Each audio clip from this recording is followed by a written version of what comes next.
fotoproteção é considerado um conjunto de atitudes. Entre eles, o horário. A exposição solar entre 9 e 16 horas deva ser evitada, porque é a parte do dia que nós temos maior insolação.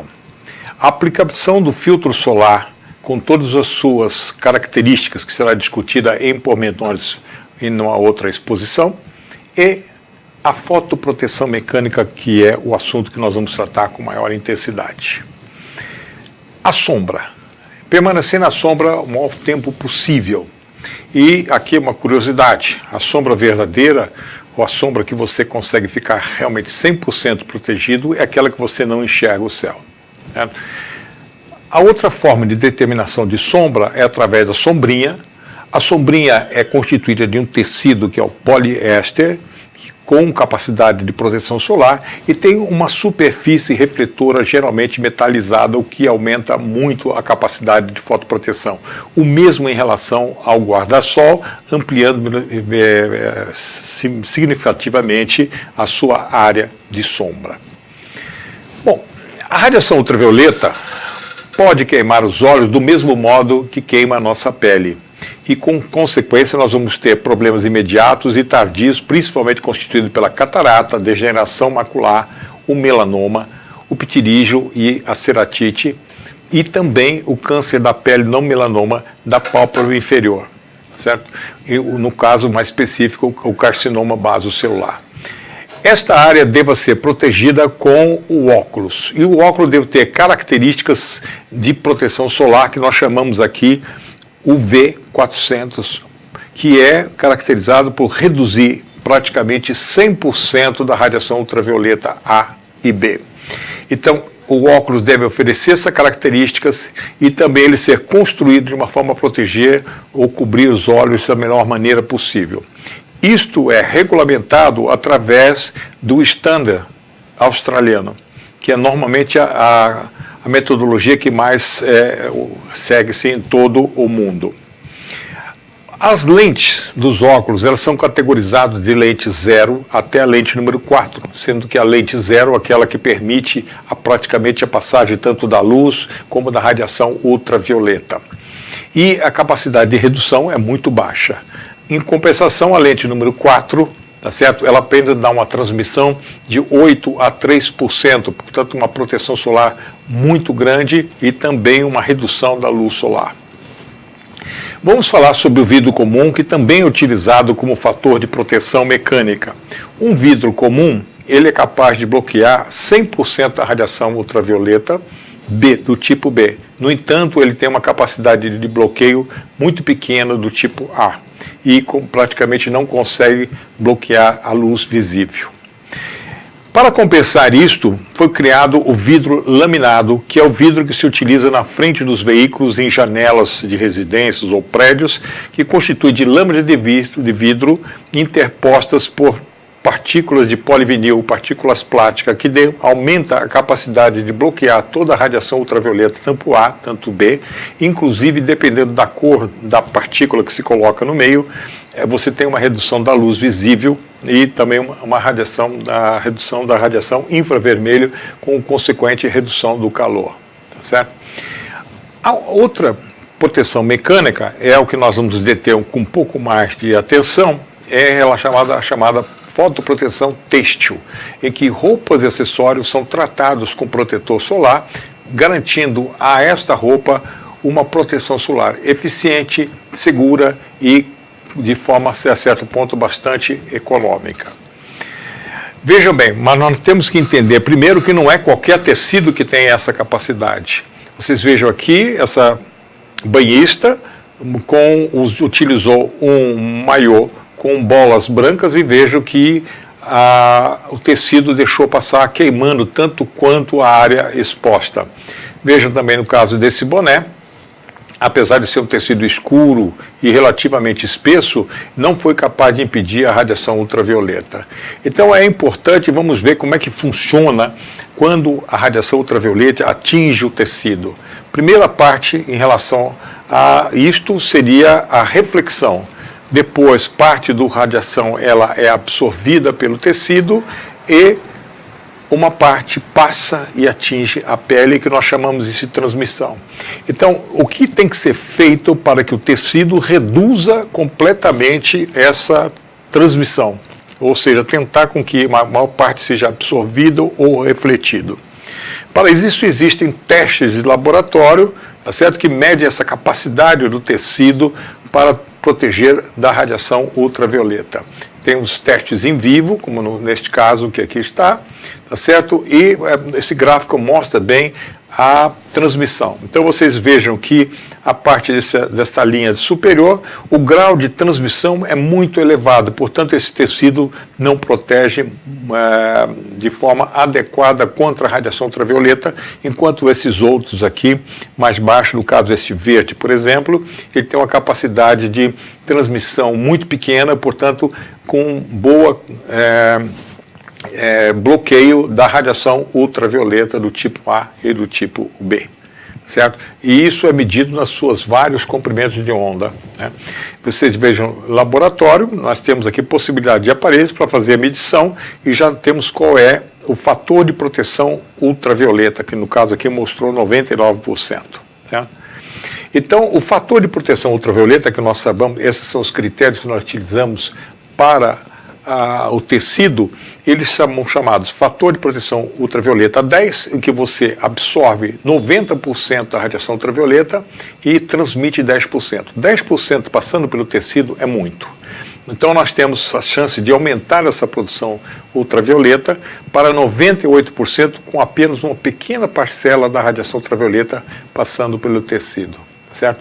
Então nós chamamos isso de FPU 50+, certo? Ou seja, uma roupa com FPU 50+, fator de proteção ultravioleta, somente permite que 1/50 da radiação ultravioleta atinja a pele. Em outras palavras, ela bloqueia 98% da radiação ultravioleta. E tudo isso é certificado pela agência australiana ARPANSA, que certifica os tecidos de proteção solar. Isso é muito importante porque nós sabemos o que vamos procurar, o que nós vamos exigir dos tecidos que se identificam como de proteção solar. E esse teste standard faz a categorização da proteção em excelente, muito boa e boa, considerando-se a quantidade de ultravioleta bloqueado. Normalmente esse vestuário é acompanhado de uma etiqueta, tá certo? Que categoriza o produto, no caso aqui uma proteção excelente, o índice de proteção 50+, tá certo? E segundo o standard australiano. Vamos agora ver quais são as características e como isso é possível, como que ocorre. Primeiro, a impregnação do fotoprotetor. A impregnação do fotoprotetor é feita diretamente no fio durante o processo de fiação. Você tem, então, a aplicação do dióxido de titânio, do tinosorb. Normalmente, o dióxido de titânio, que é de reflexão física, é mais utilizado do que o de absorção, tá certo? O químico. A segunda ponto que é interessante é a construção desse tecido, quer dizer, o fio vai para a tecelagem e constrói o tecido de acordo com a trama. Então, aqui você tem tecido construído, no caso de uma poliamida, que normalmente é o tecido que mais se utiliza para roupas de proteção solar. Veja uma trama bem fechada, e aqui está um exemplo mostrando o grau de proteção ultravioleta de acordo com a porosidade. Quanto menor o poro, maior a capacidade de proteção ultravioleta. Aqui está o exemplo, veja uma avaliação microscópica e um ou outro tecido já com uma porosidade menor, com maior capacidade de proteção ultravioleta. Portanto, numa fase inicial, nós podemos dizer que a impregnação do fotoprotetor no fio, fiação, construção do tecido, tecelagem, e agora a parte da confecção adequada do vestuário.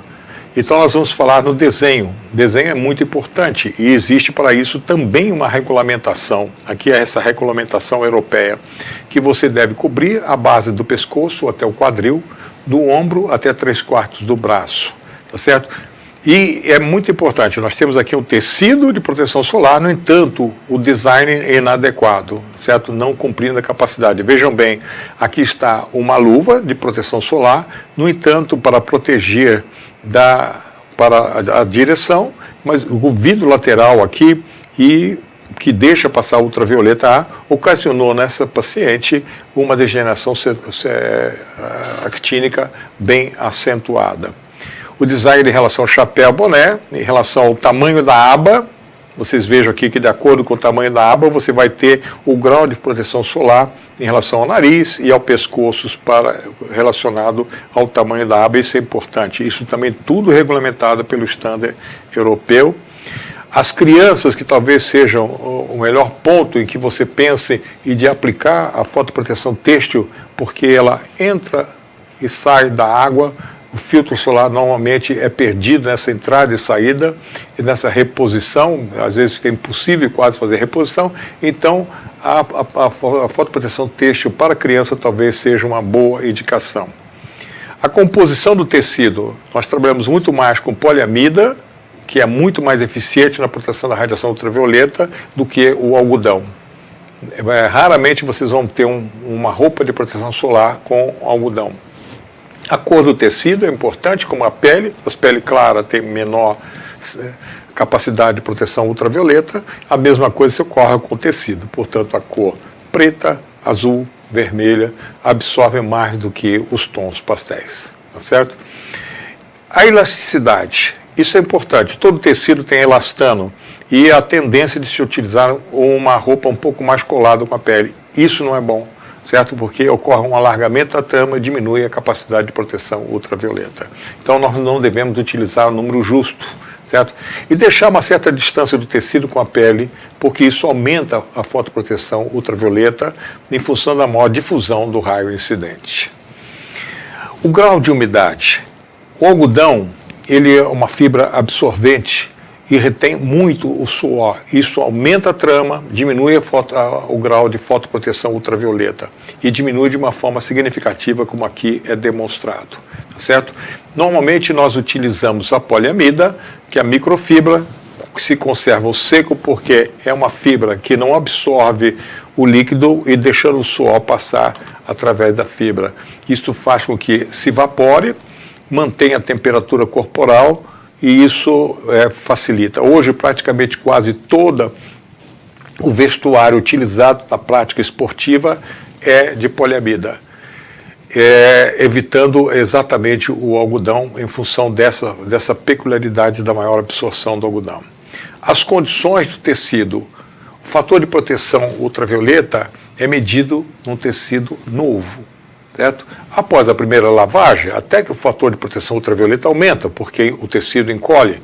Entretanto, depois, com as lavagens, então, acaba alargando o tecido e, consequentemente, o fator ultravioleta acaba diminuindo.